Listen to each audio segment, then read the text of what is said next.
It's time to get your quick fix with the remix. I'm Remixus, and I hope y'all are having a fantastic day. What's going on, guys? I am in Vejle, Denmark.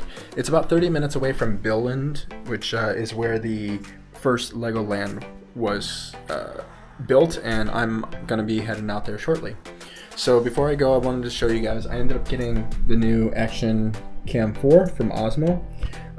Got a few complaints about it. I'm thinking about doing a quick starter kind of review video later on. You can see there is a little bit of a size difference here. There's so it is quite a little bit different. You're not going to be able to use like the same batteries, for instance. There's a few more features, especially better for low light and temperature changes. So I'm looking forward to using this. With that upgrade, I ended up going with this newer style camera case. I ended up buying this one. It's actually built for the Action 3, so if you have Action 3 accessories, this will transfer over into the Action 4. This one in particular has these screw mounts because I like it for my selfie stick here. I ended up getting the Insta360 a while back. I've been using it for a good amount of time. But it's also got the screw mount on the side, it's got it on the top, and then there's one on the bottom. However, I'm using the magnetic clip right here on the bottom for this. So if I set this down for a second, you can see that I can unclip this portion, and there's a magnet right here that's pretty strong, and it just magnetically clips onto the bottom without even snapping in. And then this case is kind of cool because it's also got one on the side here, so it'll do the same thing. I'm not even clipped in, and it wants to attract. But I can only put it in one way or the magnet's going to be fighting against me. So clip it in there. Hopefully it's in frame. And there's that. It has a nice little release here for the back portion so I can take the camera in and out. And then it also has a side button here so I can access the battery and the SD card. Let's take a look. It is an absolutely gorgeous day, bluebird skies. I've got to get out of here because I want to have a full fun day at Lego. There's two locations, the Lego House and the Legoland. So I'll catch you guys on the road. I really like this little town. I was out last night. They have a nice, I guess food court area is the best way to describe it. It's almost like a mall food court, but they have a large brewery right in the center. And then, well, brewery, kind of a bar with quite a few beers on tap. And then a lot of little restaurants all surrounding the central courtyard. So you can kind of get whatever you want to eat, but then you've got a central place for beer. So I think it's a pretty cool idea. With no real shopping areas in that specific food court. So coming up towards the bus station. I think they have train station up over there as well.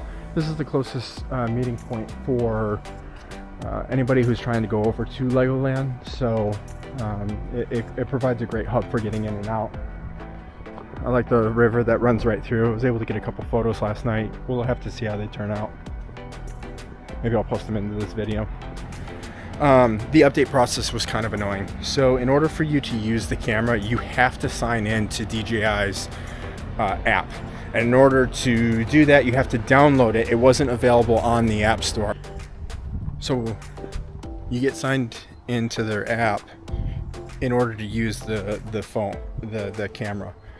If you try and use it more than 5 times, it'll keep a page up that says that you have to log into the app in order to activate the product. And then in order to activate the product, they're going to collect a whole bunch of data, and you really can't skip out on it. They tell you that if you decline, you may be entitled to a full refund because you can't use the item without activating the product, which you have to give a whole bunch of user metadata. So it's super annoying. The first camera doesn't have an app. It does have an app, kind of. You can completely use it and avoid the app all entirely. So kind of an upset right there. I don't plan on using the app anymore. Reason I ended up wanting to upgrade is because of the low light problems I was having. When I took it to Snow World, and I'm working on an indoor place with fluorescent lighting, the lighting situation wasn't all that great. And it really prevented me from getting the videos that I really wanted, especially as I zoomed in. You could see how much grain was being introduced. And so having this lens have a 2.8 f-stop is going to allow more light to get into the sensor and just overall provide better performance for me. The recording aspect, I'm still going to be recording at 2.7K 60 FPS, so this recording in 4K and stuff really doesn't matter since most of my stuff is going to be watched on a phone. But it is nice to have the options, especially if I want to take like a time lapse or go with the slow-mo. I could do 4K at 100, I think it's 120 FPS if I remember correctly. I could be wrong on that, but even still I can definitely do 2.7 at 120 FPS, so that will definitely allow me to do those time lapses and slow-mos. But it's not something that I really incorporate into my stuff, although I might use it in some snowboarding situations, like if I'm going off of a jump or a rail. That might be kind of interesting to see the slow-mo for it. One thing that I wish that this camera did come with was an extra battery. I ended up buying a separate case, which you guys saw earlier, but it only comes with the one battery, which, to be fair, most other cameras don't come with more than one battery. But I would have really appreciated having a second one. I don't know how long this thing is going to last. I've probably been recording about 15 minutes. There's a little indicator up there. It kind of looks like the 79%, so not too bad. What is nice is it's got a front screen, which the original one also had a front screen.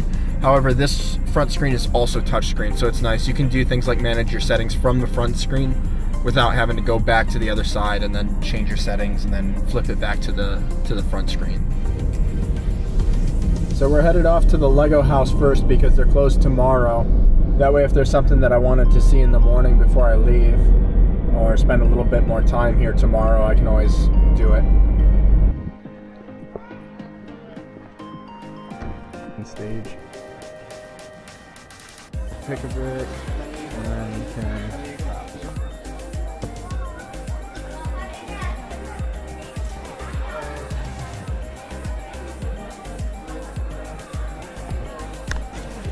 created in 1989.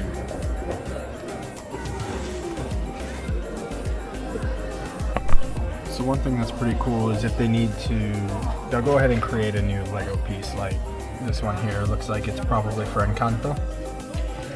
It's got the Disney logo, so what's pretty cool is like, okay, we need to make a sombrero and we need to make a guitar that's going to fit. These are two new pieces, so they will make it 3 times larger to get the details right and then work it into its final product like you see there.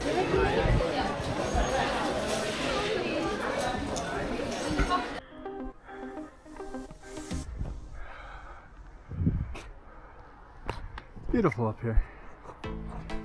This is actually the reason I want to get a drone soon. It's pretty cool because they have a little play area up here for kids. It's kind of an interesting process. The beads are going to be, from what I can tell, and I could be wrong, and they got a little box there for working on the machine and doing lubrication and all that, but all the beads are going to be stored in this container right here. They're going to come up in and get processed through here. Not quite sure what this machine is doing, but you can see the beads in the red, and then they come up through here down to here. Here's some of those beads that you can see. I don't think I can zoom in, but whatever. Okay, cool. Keeps going through the whole tubing system. Those beads just got deposited up there, and they're going down into the machine, where they're going to get heated and then pressed into here and formed.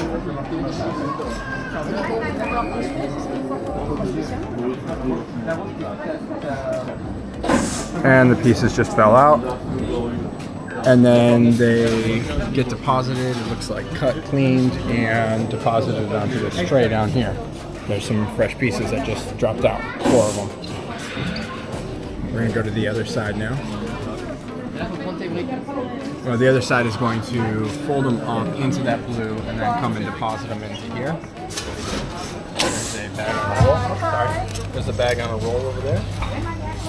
And you can see, kind of hard to see, there's a little bag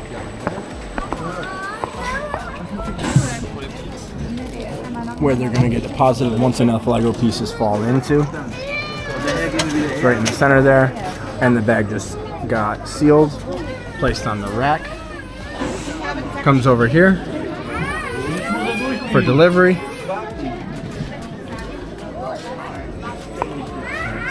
up.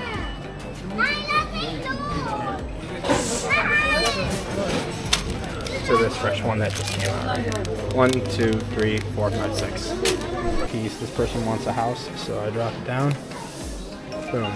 Now add it to the piece.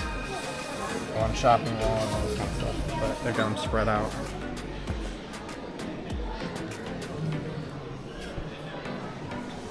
This is an actual wearable Lego dress. Here's her photo in there. Little girl just said she'd wear it to a wedding.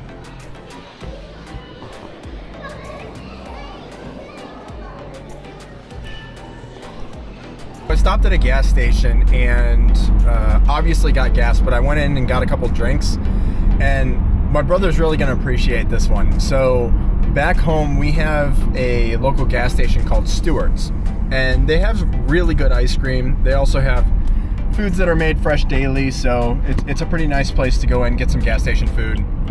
They have these drinks also called refreshers, and probably our favorite one was the blue one, but because it basically tasted like if you take a freeze pop and you didn't freeze it and just drank the juice, the blue ones tasted just like that. We'd call it Smurf piss, but whatever. So I stopped at this gas station here in Denmark, and they have these ones called Sunjoy. I was thinking maybe it's gonna be like Sunny D. It's gonna have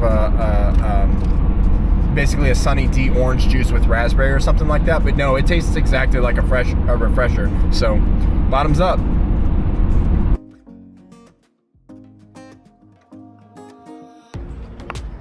There we go. Coming to Legoland is actually a pretty cool thing for me. I went to the first one on my birthday last year, and it was in Germany, but I'd always wanted to go to the ones in LA or in Florida because those were the only two that I knew about. Seen them in pictures and stuff like that, but to come to the original one is pretty amazing.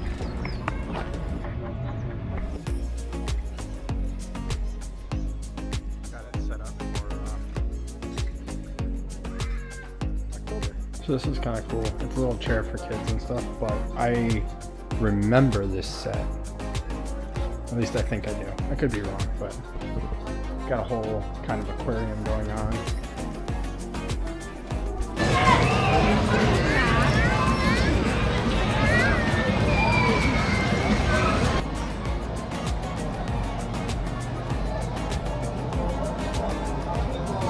That's pretty cool.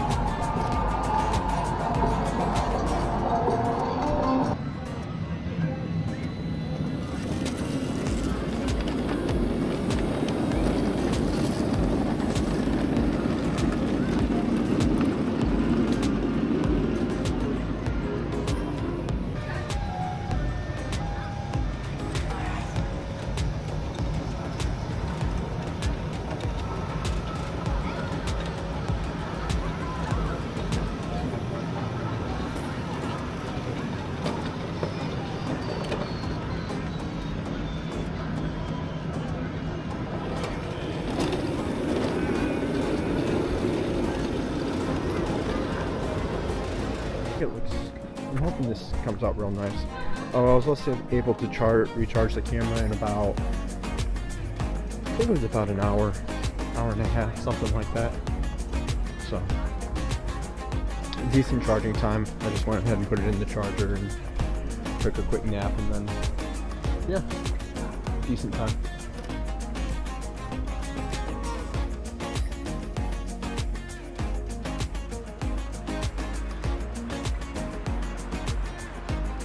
Seems like this will be about as dark as it's gonna get.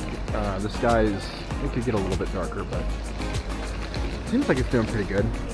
I think I'll be able to do pretty well with the ISO. I can see just on the image there's quite a bit of grain, but I think this will work. I think it'll really help for indoor places.